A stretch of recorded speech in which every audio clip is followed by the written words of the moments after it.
tous et bienvenue dans ces plateaux spéciaux. Je suis Africa Mujinga.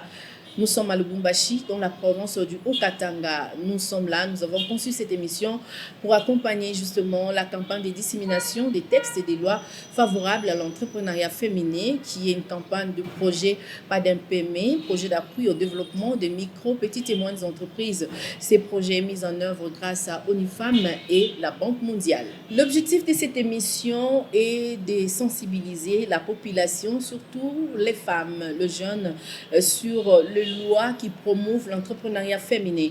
Vous voyez derrière moi, il y a le message que nous portons, le message de sensibilisation, 5 messages, c'est-à-dire nous avons le message sur le code de la famille, nous avons le message sur le code du travail, nous avons le message sur la violence dans le milieu entrepreneurial, nous avons également les messages sur le guichet unique création d'entreprise et aussi sur OADA, l'amélioration des climats des affaires. Alors, pour ce faire, nous nous sommes entretenus avec les entrepreneurs bénéficiaires de quelques projets d'ONIFAM ici à Lubumbashi et ils nous ont expliqué comment ça marche ici à Lubumbashi, l'entrepreneuriat féminin, les difficultés rencontrées aussi.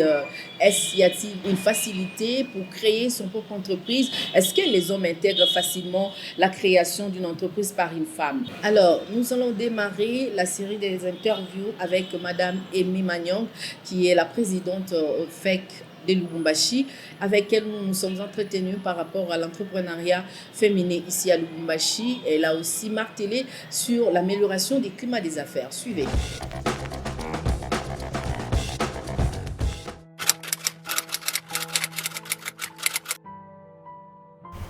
Ça marche très fort parce que vous savez, je prends juste d'abord la ville de Lubumbashi, qui est une ville très cosmopolite. Il y a beaucoup de femmes. Elles représentent vraiment plus de la moitié de la population et elles sont très actives dans l'entrepreneuriat. Elles sont présentes dans tous les domaines, les secteurs d'activité. Elles sont dans les petits commerces, elles sont dans les commerces généraux, elles sont dans les commerces transfrontaliers, elles sont dans les mines, elles sont dans l'agriculture, dans l'agro-transformation et ça marche très très bien. Elles sont présentes et très actives.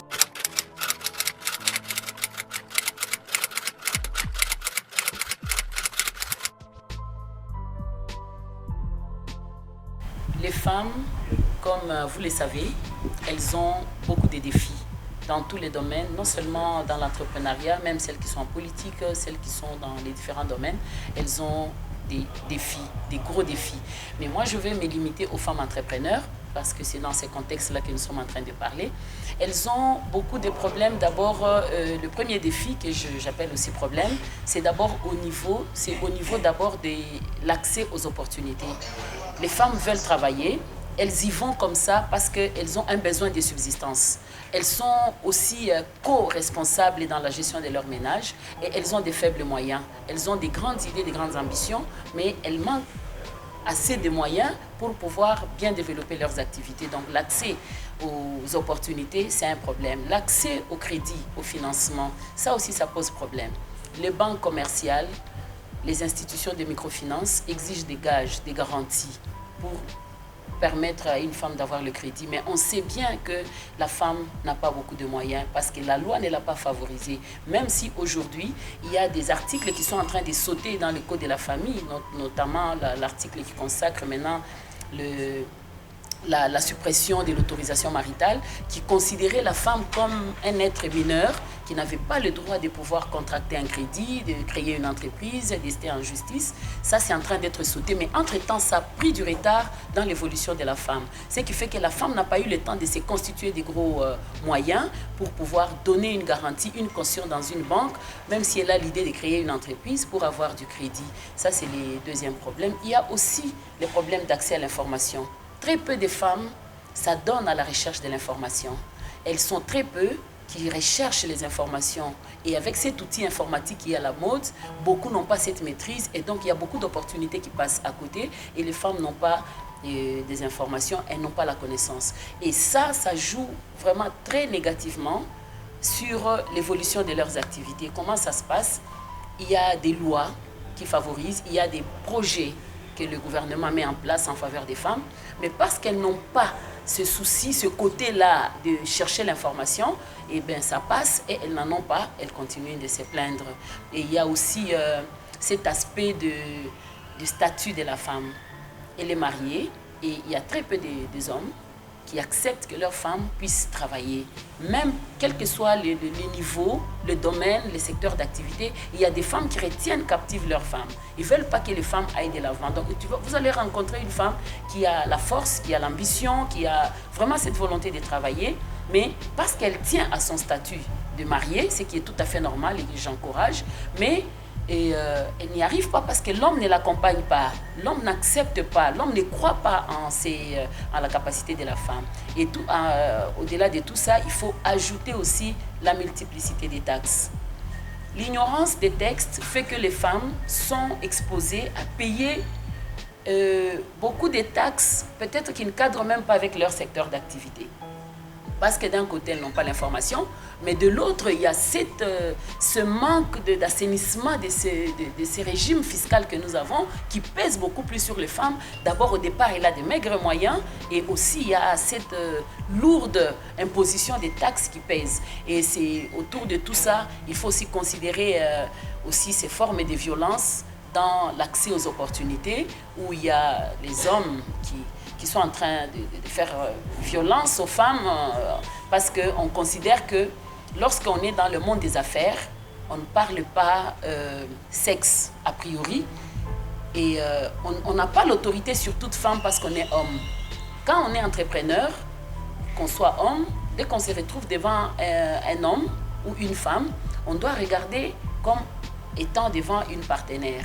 Mais on ne peut pas considérer une femme entrepreneur comme sa femme qu'on a laissée à la maison ou la considérer de la sorte. C'est aussi une forme de violence à laquelle les femmes sont vraiment soumises, qui les empêche de bien évoluer dans les milieux professionnels.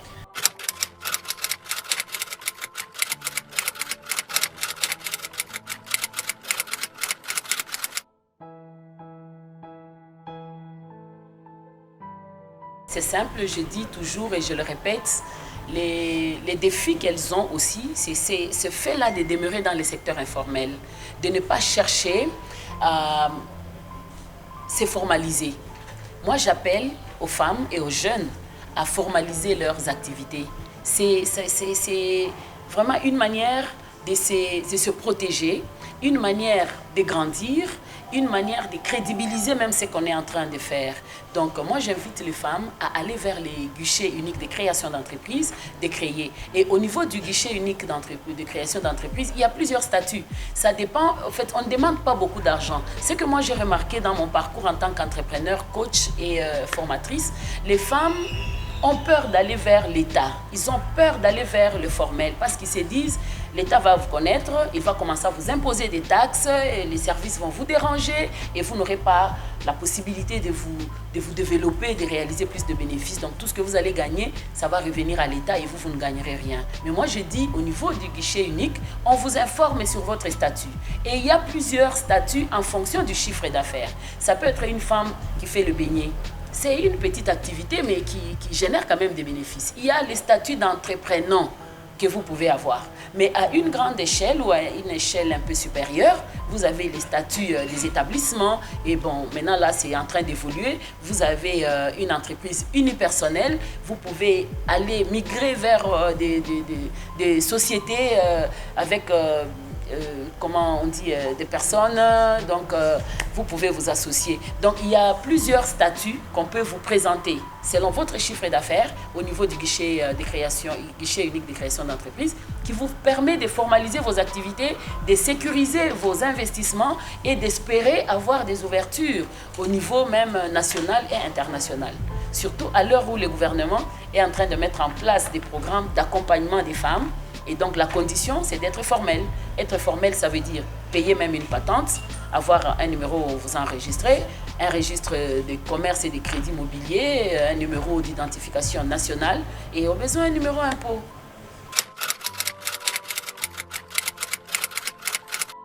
À toutes les femmes qui entreprennent, quel que soit leur domaine, quel que soit leur chiffre d'affaires, je commence par les féliciter. Donc je vous félicite, vous les femmes entrepreneurs, parce que vous êtes des battantes, vous êtes des femmes qui savez ce que vous voulez. Et je vais vous demander juste de persévérer. Et c'est un monde où on est en train, moi j'ai dit souvent, et nous sommes en train de continuer la lutte continue.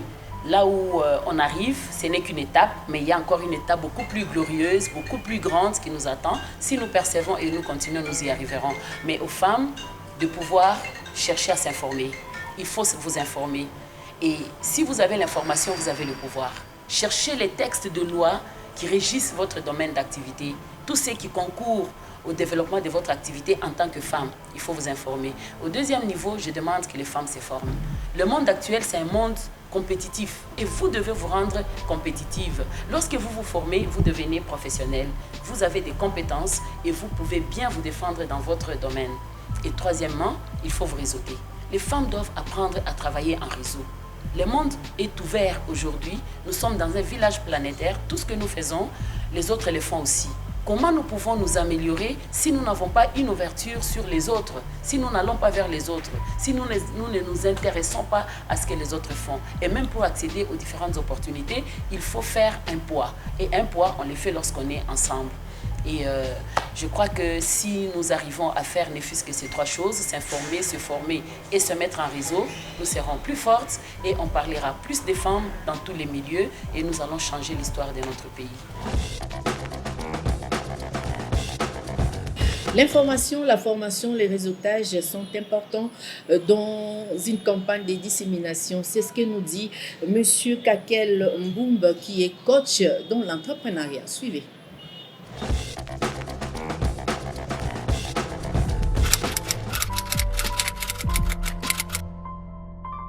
Et, par rapport à l'entrepreneuriat, déjà, je dois vous dire que premièrement, c'est une nouvelle culture, c'est une nouvelle mentalité, c'est un nouveau concept. Nous sommes dans un écosystème ou un secteur où il est très rare de voir déjà au départ cette initiative de penser entrepreneuriat, vu que le système éducationnel n'a pas facilité ça, l'esprit de création d'entreprise ne fait pas partie de notre cursus de formation. De deux, vous avez également la mentalité locale où nous sommes par exemple dans une zone minière. Dans cette zone minière, il y a beaucoup plus un esprit administratif avec la GECAMINE, la SNCC. Beaucoup sont plus focalisés vers des professions élitistes, donc économistes, médecins, ingénieurs des mines. Et ce qui fait que l'entrepreneuriat a été une grande bataille. Ça fait presque 15 ans qu'on se bat pour ça, puisque la grâce a fait qu'avec plusieurs voyages, plusieurs déplacements, on a su comprendre qu'il y avait cette opportunité à saisir. Et on s'est beaucoup engagé avec des associations locales, via des formations, pour qu'on soit témoin au fil du temps de l'évolution de l'écosystème. Et on est aujourd'hui quand même assez content de constater qu'il y a une certaine évolution où de plus en plus les jeunes ou les femmes et autres populations comprennent qu'à un moment donné, il faut penser à créer des entreprises. C'est une façon de pérenniser des acquis économiques. Nous avons des femmes parfois retraitées qui comprennent qu'elles ne peuvent plus que vivre de leur retraite et elles se disent pourquoi est-ce que je ne peux pas créer quelque chose. Et parfois, cette conscientisation vient beaucoup plus à travers les organisations, les associations et les plateformes. Et de plus en plus, il y a cette dynamique qui est en train de croître progressivement pour que les gens comprennent. Mais il y a encore un grand travail parce que, comme je l'ai dit, on ne change pas la mentalité des gens du jour au lendemain. Mais au moins, il y a déjà cette volonté. Et aussi, les mouvements des populations, on constate aussi qu'il y a des compatriotes qui viennent des autres zones que le Katanga et ils amènent des nouvelles habitudes, de nouvelles manières de faire qui aussi inspirent et orientent les gens localement à comprendre qu'il faut parfois aussi s'autoprendre en charge et entreprendre.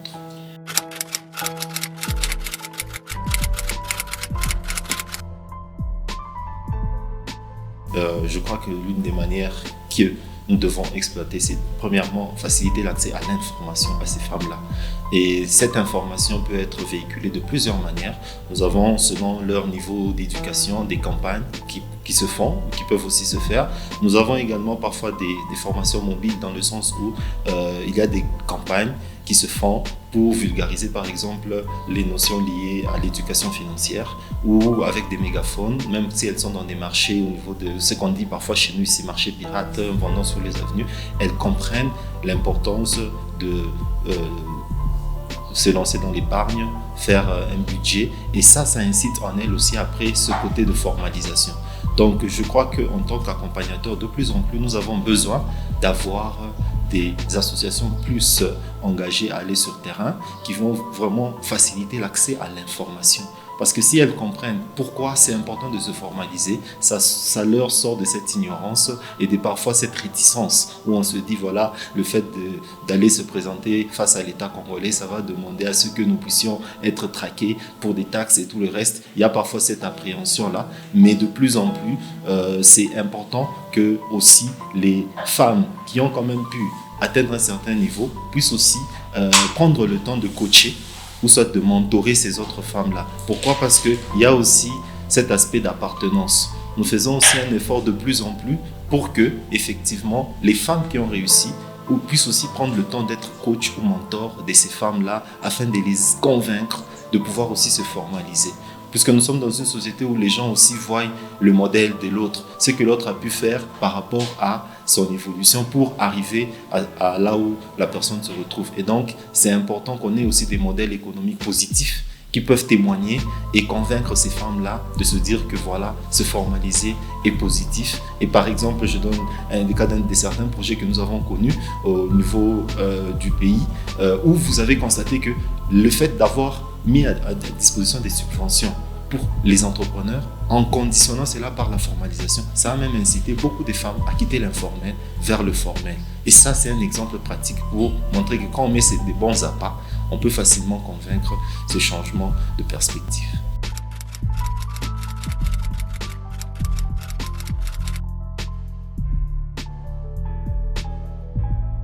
Par rapport à la culture, il est d'abord évident que beaucoup plus, la plupart de ces femmes voient d'abord l'aspect culturel et religieux avant de voir l'aspect légal.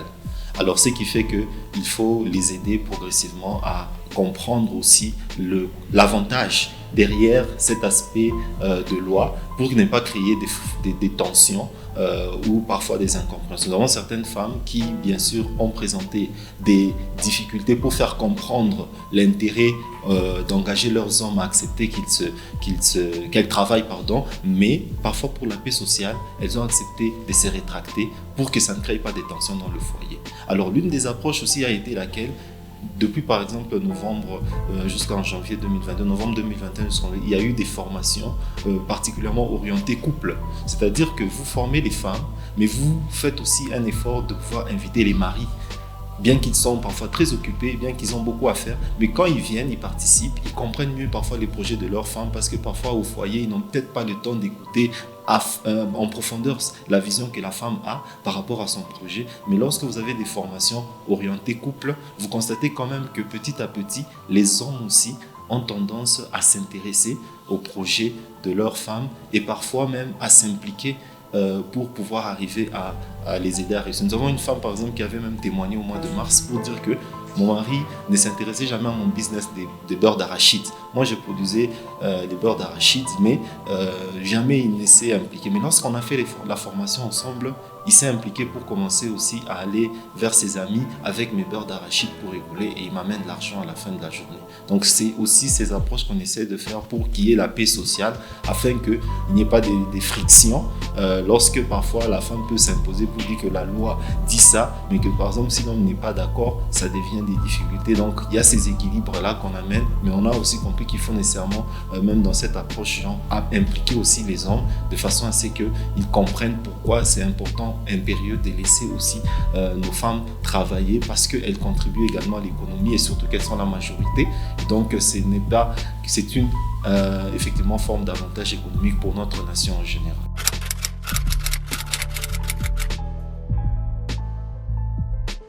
Je crois que premièrement, comme vous le dites, d'abord, il faudrait aussi que ceux qui décident au niveau législatif, c'est-à-dire par exemple les députés provinciaux, aussi soient formés et impliqués avec leurs édits provinciaux. Les édits provinciaux peuvent les permettre également de pouvoir porter certaines lois qui vont être à l'avantage effectivement de cette dissémination des textes, aussi cette imprégnation de ce qu'on recherche en termes de changement dans la société. Également, surtout, il faudrait qu'il y ait vraiment un lien permanent entre les associations professionnelles parce que je suis convaincu que toutes ces femmes ici ne sont pas toujours à l'aise d'aller ou ne peuvent pas être accompagnés individuellement, une par une, pour base. Mais quand il y a des associations qui portent leur doléance en passant par les législateurs, ça va créer cette chaîne pour que même lorsque les lois sont votées, les associations aussi se rassurent de faire en sorte que, effectivement, les lois sont appliquées. Parce que quand les lois peuvent, quand bien même être votées, mais ce changement doit être accompagné en fonction de la loi. La loi doit être appliquée. Qui va appliquer cette loi? C'est cette population qui en a besoin ou qui en bénéficie. D'où, je crois aussi, surtout, les associations professionnelles des femmes entrepreneurs sont vraiment appelées à jouer un grand rôle d'engagement avec toute une chaîne, toute une maille des coachs, mentors, formateurs pour vraiment se rassurer que lorsque les lois sont prises après avoir travaillé avec les députés en amont et que même en aval, il y ait un suivi dans l'application pour constater les changements au quotidien afin de voir comment répondre et remédier parfois peut-être à des insuffisances quelconques ou à une application sur base peut-être de la culture, sur base peut-être de la mentalité. Et je crois vraiment, moi je vois que les associations sont vraiment au centre pour être ce relais entre les concernés, les femmes entrepreneurs et les législateurs et les autres partenaires XY, de manière à se rassurer que ce qu'on décide apporte vraiment un impact positif.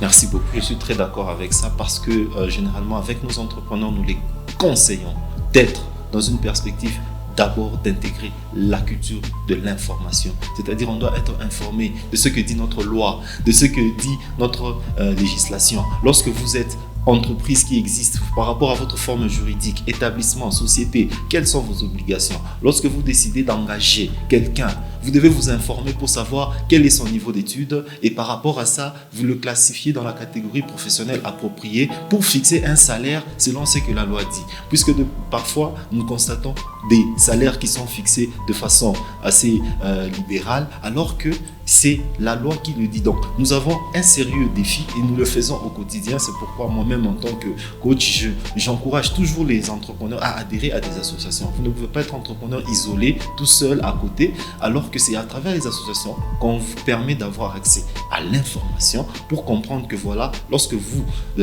voilà ce que dit la loi, le code du travail, qu'est-ce qu'il dit sur les droits du travailleur et les obligations du travailleur, et aussi de la formation. C'est-à-dire les entrepreneurs doivent continuellement se former parce que le monde est dynamique, les lois peuvent changer du jour au lendemain. Donc, via les formations, on arrive à comprendre parfois les nouveaux aspects à appliquer.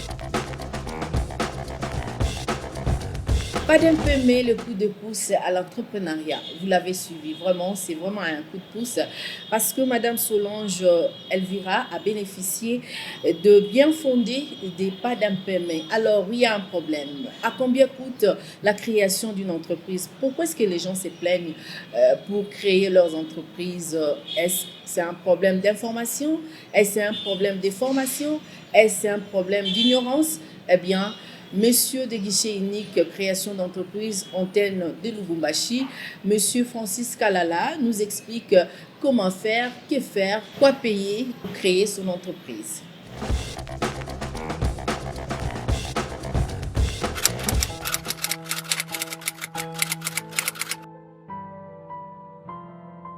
Eh bien, par rapport à l'intégration des femmes entrepreneurs, oui, il y a des femmes entrepreneurs qui viennent créer.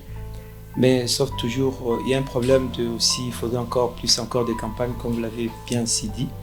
Donc, il faudrait encore faire une forte campagne. Mais néanmoins, il y a des femmes qui viennent créer leur entreprise, personnes physiques comme personnes morales. Elles viennent, mais ce n'est pas vraiment un grand nombre par rapport aux hommes. En gros, voilà comment ça se présente. C'est pas s'il faudrait qu'on explique la procédure, comment les femmes viennent créer. Pour une femme commerçante, comme vous le savez bien, depuis un certain temps, la femme mariée, je prends l'exemple type d'une femme mariée, la femme mariée n'a plus droit, elle ne peut plus demander l'autorisation auprès de son mari pour venir créer une entreprise, personne physique commerçante. Donc actuellement, la femme vient seule, sans pour autant n'exige plus l'autorisation maritale. Donc cela étant, on demande sa pièce d'identité. Un contrat de bail commercial où la femme va louer son local, où elle va exercer des activités commerciales. Et si elle est propriétaire d'un local, dans ce cas-là, l'on demande l'un document attestant qu'elle est propriétaire, à l'occurrence un certificat d'enregistrement. Et si au besoin il n'y a pas de certificat d'enregistrement, on recourt au anciens documents, parfois les livrer, parfois, parce que vous savez bien, certaines personnes n'ont pas pu faire la conversion et changer leur titre de propriété. Après les titres de propriété, l'on demande l'extrait du casier judiciaire qui atteste que la personne n'est pas frappée d'une certaine incompatibilité ou bien la personne n'a jamais été condamnée. Et si la personne n'a pas l'extrait du casier judiciaire, la loi a prévu la déclaration sur l'honneur que nous remettons aux opérateurs économiques. Elle est gratuite et on remplace cela, on complète. À part la déclaration sur une demande écrite que l'on adresse et le coût c'est l'équivalent de $30 plus les frais bancaires. Et là vous créez votre entreprise personne physique et on vous remet le RCCM, l'identification nationale, le numéro d'impôt, le numéro d'affiliation à l'Institut national de préparation professionnelle, le numéro d'affiliation à la Caisse nationale de sécurité sociale. Et puis à la fin, vous aurez tous les documents, on vous remet dans les 3 jours. Ça c'est pour une personne physique commerçante. Et pour une société, ou bien une personne physique morale, une société plutôt. Et là, pour créer une société, la loi exige à ce que ça peut être créé par une ou plusieurs personnes. Et je prends plus les types des sociétés qui se créent, plus les sociétés des personnes, les sociétés à responsabilité limitée, à l'occurrence la société par action simplifiée, la société à responsabilité limitée et puis la société anonyme. Et là, la loi dit on peut créer une ou plusieurs personnes. Et souvent, quand il s'agit d'une femme, elle peut venir seule et constituer sa société. Donc, elle apporte les statuts. Et si elle dit qu'elle n'a pas de statut, comme vous savez bien, le guichet unique, c'est un service de facilitation. C'est dans les cas de l'amélioration du climat des affaires qu'on a institué les guichets uniques. Ainsi, nous mettons sur notre site le modèle type des sociétés, www.guichetunique.cd. Lorsque vous y entrez, vous allez trouver le modèle type des statuts. Et du coup, lorsque vous entrez sur notre site, vous avez le modèle type des statuts, vous imprimez carrément, vous complétez, et puis vous nous amenez les statuts, une preuve de libération du capital social, la déclaration de souscription des versements qui est signée par les associés, ou bien l'associé unique. À défaut, nous avons aussi la pièce d'identité de l'organe de la personne qui va représenter la société. Si c'est une SRL, c'est les gérants. Si nous sommes dans une société par action simplifiée, ça sera la présidente. Si nous sommes dans une société anonyme, ça sera soit les DG ou bien l'administrateur général. Et puis, on aura besoin de leur spécimen des signatures. Cela voudrait dire l'organe représentant la personne doit compléter le spécimen des signatures. Et puis aussi, l'on demande aussi qu'on apporte la pièce d'identité, la déclaration sur honneur, et puis une demande écrite et les formats électroniques de vos statuts. Et les coûts est de l'équivalent de $80 plus les frais bancaires. Et dans les 3 jours, vous créez votre société, on vous remet les RCCM, le statut notarié. Vous avez aussi le numéro d'affiliation à la Caisse nationale de sécurité sociale, le numéro d'affiliation à l'Institut national de préparation professionnelle. Vous avez le numéro d'affiliation à l'Office national de l'emploi. Vous avez aussi le numéro d'identification nationale et l'on vous remet les documents.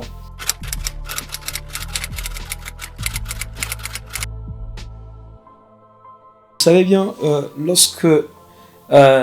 parfois, lorsque on doit concilier la réalité, la théorie et la réalité, parfois ce sont des personnes qui n'ont jamais fréquenté le guichet unique. Comme je l'ai dit précédemment, le guichet unique a été mis en place dans le cadre de l'amélioration du climat des affaires. C'est dans le cadre où, parce que les gens ont décrié les anciennes pratiques, parce que les gens en souffraient péniblement. C'est ainsi même notre déjà aujourd'hui le parcours de combattant. Donc à ce jour, la création d'entreprise n'est plus un parcours de combattant. Autrement, je dirais, ce n'est plus un chemin de la croix. Parce que c'est une réalité, vous pouvez palper du doigt. Soit ces personnes s'adressent aux mauvaises personnes. Je pense qu'il y a un entrant, peut-être qu'il y a un roll-up que nous mettons toujours à la disposition de toute personne qui voudrait s'enquérir. Et vous savez bien, nous sommes là, nous veillons sur le bon fonctionnement et des mises en place qui ont été mises en place par l'État congolais. Donc l'amélioration du climat des affaires. Donc s'il faudrait répondre à cette question, je dirais que c'est faux et archi faux. Parce qu'il y a des notes, il y a des gens, parfois vous adressez à des mauvaises personnes. C'est ça les combles. Souvent on a peur du bureau de l'État, mais ne craignez plus le bureau de l'État parce que le bureau de l'État, comme dit en droit administratif, nous sommes dans les services généraux. Ne craignez pas, venez et vous allez créer votre entreprise avec $30. Les mamans, venez. n'hésitez pas.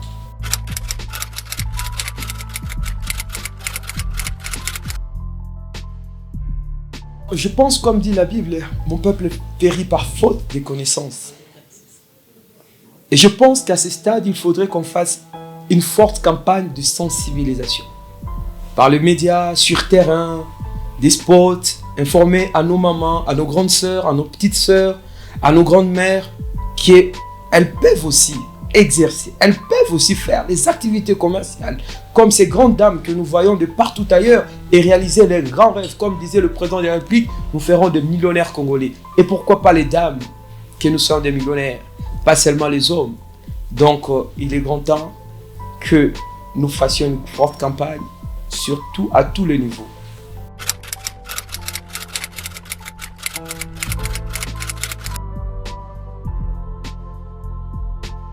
Je pense que vous êtes sur terrain, vous-même vous allez les constater réellement si on respecte ou pas, mais je ne serai pas juge en même temps parti.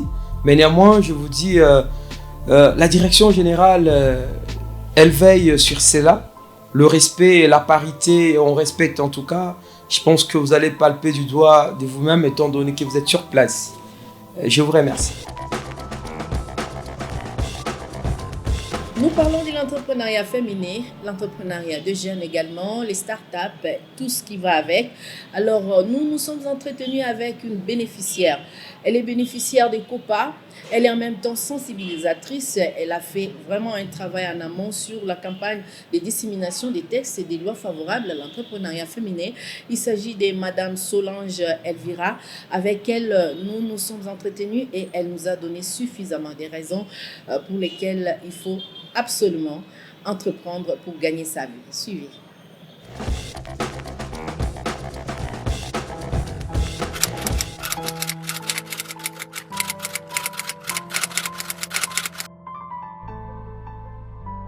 Bon, premièrement, je suis membre du comité de plaidoyer en faveur de femmes entrepreneurs avec ONU Femmes. Nous avons eu à sensibiliser aussi d'autres femmes, donc entrepreneurs comme nous.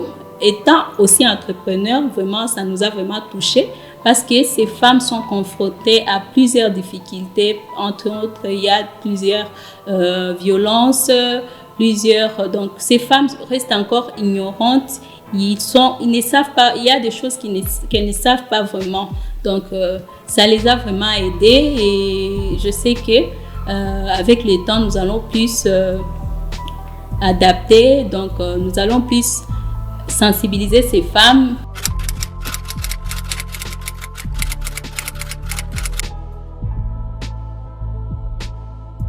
Bon, la matière première, comme je vous avais dit, nous avons notre ferme Eberaka, qui est située dans le groupement Shindaika, à 13 km de la ville de Lubumbashi. Nous avons mis en place un projet ADAP, qui est une association pour le développement de l'agriculture et la promotion de l'entrepreneuriat. Donc, dans ADAP, nous fournissons des semences aux femmes et aux jeunes du village Kikwanda.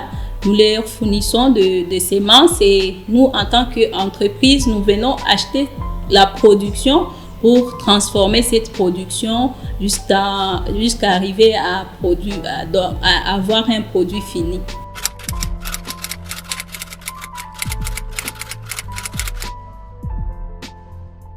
Je pense que ces femmes doivent être vraiment sensibilisées, ils doivent être vraiment formées. Il faut qu'ils sachent l'importance d'avoir ces documents, qu'elles sachent vraiment pourquoi avoir ces documents. Parce que depuis que j'ai mes documents, j'ai quand même postulé au concours de plan d'affaires. Je suis parmi les bénéficiaires de jeunes COPA. Donc jusque-là, nous sommes en train d'attendre parce que comme vous le voyez, nous travaillons à petite échelle. Nous manquons de matériel nécessaire pour augmenter notre capacité de production et arriver à un chiffre d'affaires qu'on s'est fixé comme objectif. Donc, avec le COPA, nous serons quand même capables de produire plus et arriver à satisfaire notre demande et le besoin de consommateurs.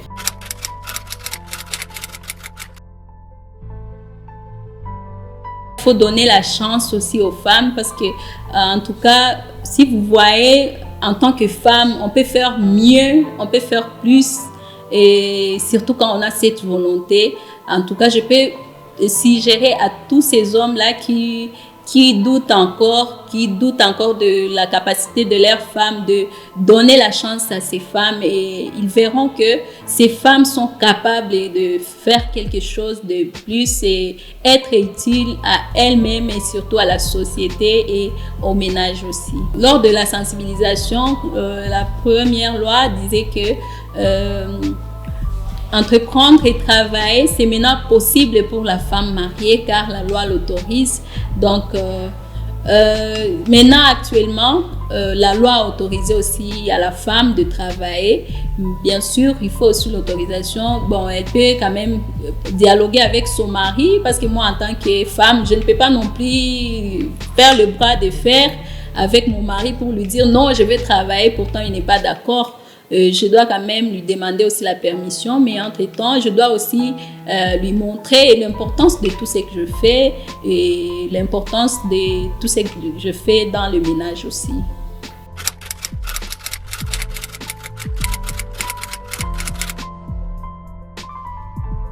Oui, d'abord sur le plan social,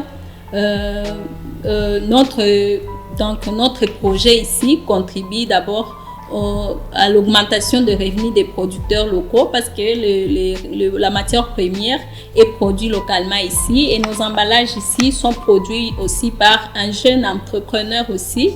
Nos emballages, comme vous les voyez, ce sont des emballages biodégradables et qui contribuent aussi à la lutte contre la pollution, le réchauffement climatique parce que nous avons constaté aussi que la matière plastique contribue à la pollution de l'environnement. C'est pourquoi nous voulons produire des épices avec nos emballages qui sont produits localement aussi pour encourager aussi l'entrepreneuriat local. Et notre projet aussi contribue aussi à la création de l'emploi parce que nous travaillons avec des membres, donc nous avons jusque-là nous avons 5 membres permanents et au niveau de la production, nous sommes même à 20 membres qui sont là pour la production. Donc pour nous, c'est quelque chose de bon et nous nous sentons fiers parce que au moins nous contribuons aussi au développement aussi de notre pays. Vous avez suivi, jeunes, femmes, entrepreneurs, quittez vraiment l'état informel pour formaliser vos structures. Ça va vous sécuriser, ça va vous protéger et vous serez protégé par la loi. Parce que si vous évoluez dans l'informel, vous n'êtes pas protégé. Alors, il est grand temps d'aller vous faire enregistrer au guichet unique création d'entreprise pour être sécurisé. C'est vraiment important. La toute dernière intervenante, il s'agit d'une femme entrepreneur, Madame Evelyne Mouelou, qui est gérante de Femmes et Bien-être. Elle est dans l'agro-pastoral, dans la transformation des farines. Elle nous explique les difficultés rencontrées dans ce métier, quelques avantages aussi, et comment est-ce que les hommes ont tendance à se méfier de la réussite des femmes. Suivez.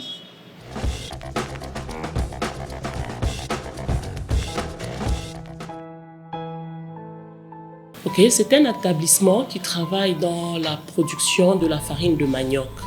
Alors nous travaillons avec une spécialité, c'est la farine de manioc traitée par usage. C'est vraiment pour le foufou. Alors nous le faisons depuis 2017. Nous avons commencé avec l'agriculture et puis nous avons amélioré en disant nous n'allons pas faire seulement l'agriculture et s'arrêter là. Il fallait aussi passer à la transformation. Alors dans la transformation, nous avons pensé à améliorer la présentation des produits agricoles locaux sur le marché. Alors le produit que nous avons choisi, c'était le manioc parce que près de 96 ménages ici à Lubumbashi consomment de manioc, la farine de manioc. Donc chaque jour au moins dans un foyer, ici chez nous à Lubumbashi, quelqu'un consomme le manioc, soit en foufou. et soit naturellement comme ça et tout ça. C'est comme ça que nous avons pris ce produit. Il est très mal présenté sur le marché. On ne tient pas compte de sa conservation, des intempéries, parce qu'il n'est pas emballé, on le vend dans des grands bassins et tout ça, et ça reste comme ça à l'air libre toute la journée.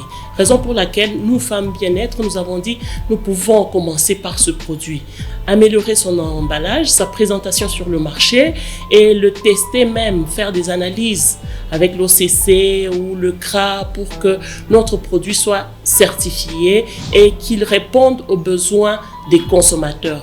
Vous allez vous étonner. Nous avons vu que plus de 50% trouvent que c'est normal de vendre de la farine sans être emballée, la farine de manioc. Alors que d'autres, les 50 autres qui restent, trouvent que si on emballe, donc ils ne sont même pas en train d'exiger, si on emballe, ils vont consommer, ils vont aimer de consommer ça comme ça. C'est comme ça qu'on s'est lancé, dans le souci aussi de sensibiliser la population, de comprendre qu'il est important d'emballer ce produit, de le présenter comme le font tous les autres produits sur les autres cieux, pour que la population soit protégée et consomme un produit sain et surtout qu'il est bio.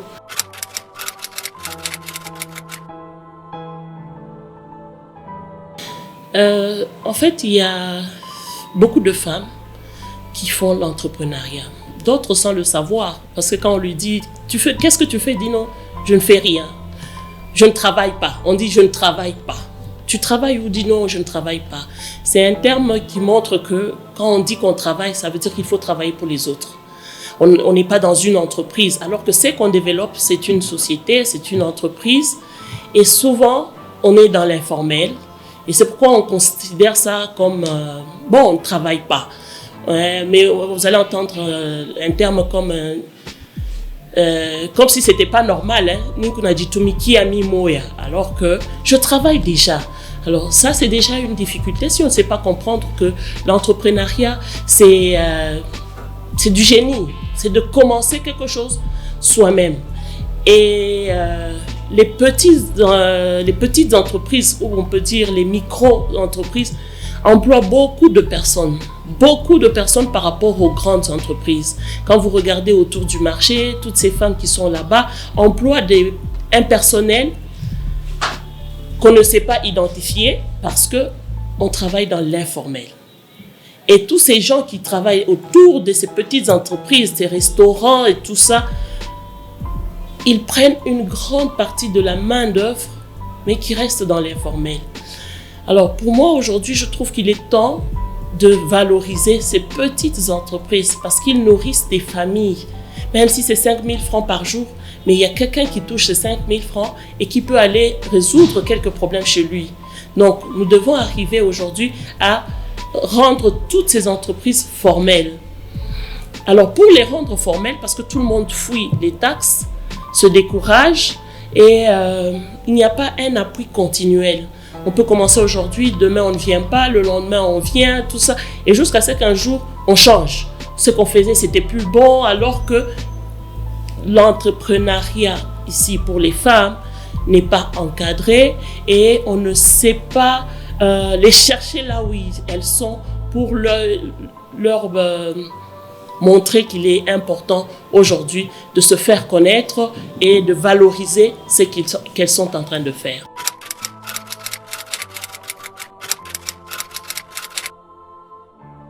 D'abord, c'est que les services publics qui sont ici chez nous doivent aller jusqu'à ces petites entreprises et parler de leurs services, de l'avantage de ce qu'ils font et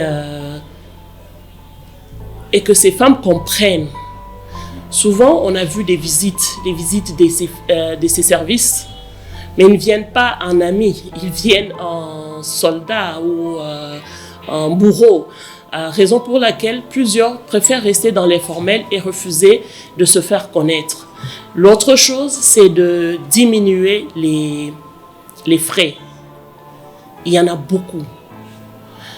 Quand je regarde, ce sont celles qui sont au centre-ville et celles qui ont osé mettre même des petites maisons avec un peu d'écriteaux là-bas.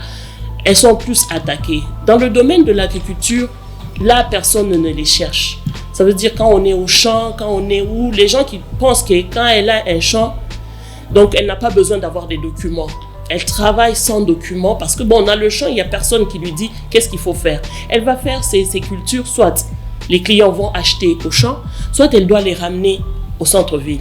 Il y a beaucoup d'informations qui échappent à notre gouvernement ou à l'État et cela empêche de connaître qui fait quoi, qui produit quoi et au même moment, la personne se plaît.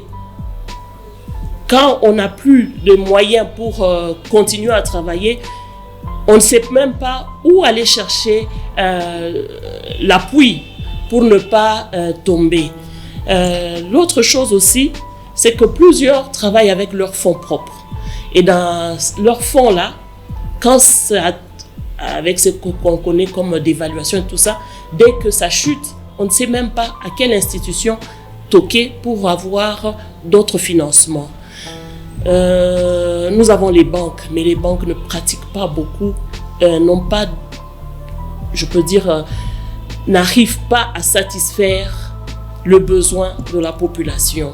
Les taux d'intérêt sont élevés, le système bancaire lui-même travaille presque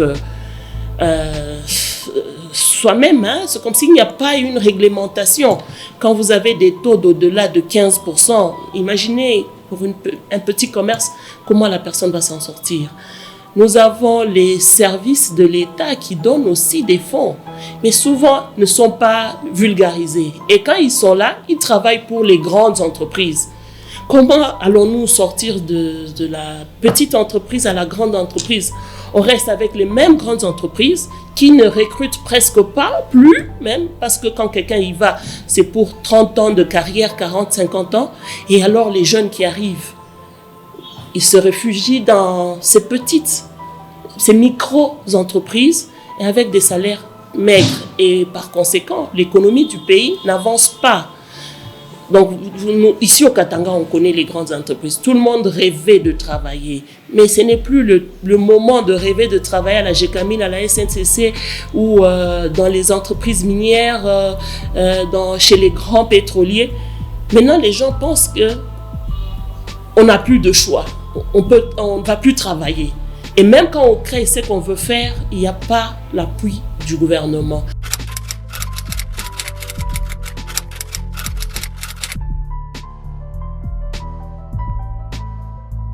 Pour moi, c'était facile parce que c'est mon mari qui a même encouragé que je puisse travailler.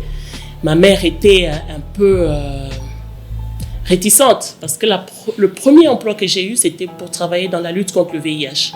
Et tout le monde à l'époque craignait. Qu'est-ce que je dois faire? Non, c'est d'aller vulgariser l'utilisation des préservatifs, la sensibilisation pour que les gens... Alors, les parents ne comprenaient pas, ne trouvaient pas que c'était une bonne chose. Ils se sont référés à mon fiancé à l'époque. Il a dit non, il n'y a pas de problème, elle peut travailler. Et depuis lors, ça m'a propulsée.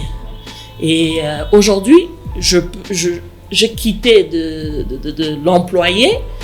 Maintenant, je suis employeur. Voilà, ça c'est quelque chose que j'ai apprécié beaucoup dans le développement de ma carrière. Alors pour les autres, non seulement pour les autres femmes, mais aussi pour les entreprises. Pour les autres et les entreprises, c'est difficile. Il y a des femmes qui ont des difficultés. Tu peux commencer, tu es petite, le petit rien que tu fais à côté de la maison, là c'est bien. L'homme se rassure que tu es à la maison, tu travailles, en entre-temps, tu regardes le foyer. Dès que ça commence à grandir, il faut beaucoup de négociations pour la femme avec son mari, afin de le convaincre, même s'il faut faire des voyages, je vais aller, je vais rentrer, et tout va se passer convenablement. Pour les entreprises, c'est encore un problème. Je donne un cas. Aujourd'hui, pour avoir un crédit à la banque, on vous exige l'autorisation maritale. J'en ai discuté avec plusieurs banques, là où je suis affiliée, et même les microfinances. J'ai discuté, j'ai dit ce n'est pas correct. Parce que vous n'allez pas laisser une femme capable de tenir aussi son foyer ou de contribuer significativement à son foyer et de lui dire tu n'auras pas un crédit parce qu'il faut que ton mari signe. Mais si je ne suis pas encore arrivée à convaincre mon mari dans ce que je fais, vous voyez que c'est déjà un blocage, c'est déjà un frein. Donc les banques n'ont pas peut-être encore compris, mais ils vont vous dire, même si c'est ton mari qui venait, je vais lui demander aussi de signer. Ce n'est pas ça le problème. Le problème, c'est que la femme soit capable de faire des choses, et des grandes choses, en toute liberté. Alors pour les autres entreprises, pour avoir une promotion, pour avoir, je ne sais pas, une prime ou quoi, on pense toujours d'abord à l'homme et la femme, ça sera après. Mais moi, je travaillais dans une organisation internationale où j'ai été promue sans tenir compte que je suis une femme. Et ça, c'était aussi des choses qui m'ont propulsée. Actuellement, je pense qu'il est temps de faire beaucoup de sensibilisation autour de la femme, autour de l'homme aussi. Parce que le problème, c'est l'homme. La femme est là, elle est capable. Mais il y a aussi cette femme qui se dit, non, ça c'est pas mon travail, c'est le travail des hommes. Est-ce que vous pouvez diriger? Aujourd'hui, on a dit, la Banque mondiale donne des frais et des fonds aux femmes non remboursables pour ouvrir des entreprises. On a entendu des femmes dire, diriger les hommes et diriger un personnel, je ne saurais pas. Au moins, travailler moi-même comme je travaille ici. J'emploie quelqu'un pour 2-3 secondes et puis il est parti. Mais diriger. Alors aujourd'hui, l'éducation de la femme, à la base, doit lui donner ses capacités de savoir qu'elle est capable de faire des grandes choses et de diriger, de promouvoir même les hommes et de faire grandir des familles. C'est comme ça que je pense aussi, et que les entreprises qui sont gérées par les hommes, de les sensibiliser pour qu'ils comprennent que les femmes peuvent aussi faire des choses incroyables dans leur société. Moi, je pense que la femme est à côté du gouvernement. Aujourd'hui, on parle du genre, mais on n'en parle pas jusqu'à réveiller cette femme qui dort, cette femme qui ne pense pas être capable de faire beaucoup de choses. Le gouvernement doit continuer les sensibilisations et ajouter dans le cursus de l'école, surtout de la femme, qu'elle doit être formée pour se sentir capable de prendre des décisions et de travailler elle-même. Et la femme elle-même, quand elle a cet enseignement, quand elle est suivie de près, encouragée, elle va aussi changer son comportement, elle va accepter de faire des choses et de prendre l'élan, de ne pas rester distraite et croire qu'elle doit rester et que c'est l'homme qui doit faire le tout. Donc cette femme de ménage, vraiment, doit comprendre que même elle est capable d'aller plus loin. Et là, c'est vraiment l'implication du gouvernement. Le gouvernement doit vraiment appuyer ce point et améliorer peut-être la communication pour que la femme prenne l'élan et se prenne en charge, prenne aussi en charge sa famille et tous les autres. C'en est fini pour ces plateaux spéciaux à Lubumbashi. C'est dans le cadre de la campagne de dissémination des textes et des lois favorables à l'entrepreneuriat féminin. Et nous portons les 5 messages. Il s'agit de messages sur le code du travail, le code de famille, la violence sexuelle en milieu entrepreneurial sur guichet unique OADA. Alors, il s'agit d'entreprendre et travailler. C'est possible pour la femme mariée car la loi l'autorise. Et aussi le code du travail. Entrepreneurs, respectez les droits des travailleurs et travailleuses que vous recrutez. Nous avons également la loi sur les violences sexuelles. Nous dénonçons le harcèlement sexuel en milieu entrepreneurial. Et également un message pour guichet unique création d'entreprise. Vous avez entendu M. Francis Kalala de guichet unique création d'entreprise. Nous disons femmes, jeunes, pour sécuriser et garantir vos affaires, enregistrer votre entreprise à moindre coût et en peu de temps au guichet unique création d'entreprise. Et pour finir, OADA, amélioration des climats des affaires, femmes et jeunes, vous pouvez sortir de l'informel en créant une entreprise individuelle. Oui, c'est possible pour une femme et pour un jeune. Nous vous disons merci de nous avoir suivis. Au revoir.